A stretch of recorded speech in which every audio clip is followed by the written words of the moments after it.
Zee 24 तास एक पाऊल पुढे। एटीएसचे उपायुक्त संजय बॅनर्जी यांनी ठाण्यात आत्महत्या केली आहे। घोडबंदर रोडच्या गोवा पोर्तुगीज हॉटेलमध्ये त्यांनी स्वतःच्या डोक्यात गोळी झाडून घेतली। आत्महत्येचं कारण मात्र अजून स्पष्ट झालेलं नाहीये। बॅनर्जी दुपारी सहकुटुंब जेवणासाठी हॉटेलमध्ये गेले होते।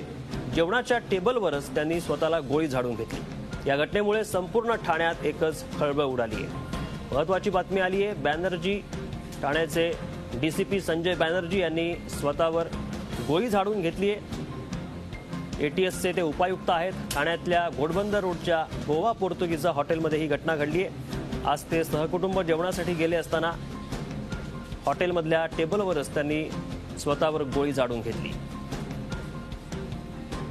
महत्त्वाची बातमी ठाण्यातून। ठाण्याचे डीसीपी एटीएसचे उपायुक्त संजय बॅनर्जी यांनी स्वतःच्या डोक्यात गोळी झाडून घेतली आहे। या घटनेमुळे संपूर्ण परिसरात खळबळ उडाली आहे। एक्सक्लुझिव्ह दृश्य आम्ही आपल्याला दाखवत आहोत। संपूर्ण परिसरात खळबळ एक्सक्लुझिव्ह दृश्य आम्ही आपल्याला दाखवले। हॉटेल आहे।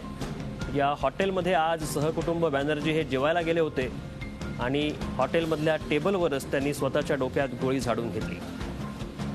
बॅनर्जींच्या आत्महत्येचं नेमकं कारण अजून समजू शकलेलं नाहीये। ही एक्सक्लुझिव्ह दृश्य आम्ही आपल्याला दाखवत आहोत।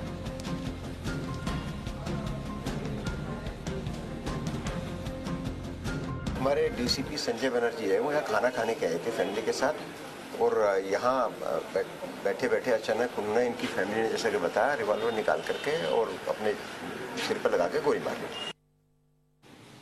तर ठाण्याचे पोलीस आयुक्त केपी रघुवंशी यांची प्रतिक्रिया आपण बघत होतो।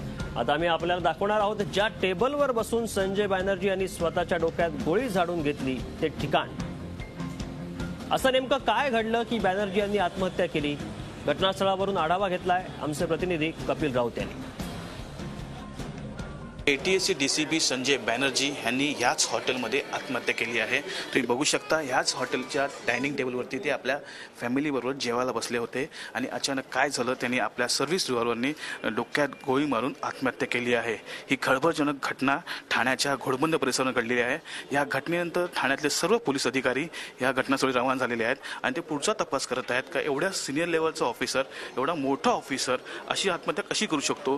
त्याबरोबर त्यांची फॅमिली होती, 2 मुलं, त्यांची पत्नी होती आणि त्यानंतर पूर्ण खळबळ उडालेली आहे। एकंदरीतच एवढा मोठा ऑफिसर, एटीएस एवढा मोठा ऑफिसर कशी काय एवढी सुसाईड करू शकतो अचानक, हाच प्रश्न सर्वांना पडलेला आहे।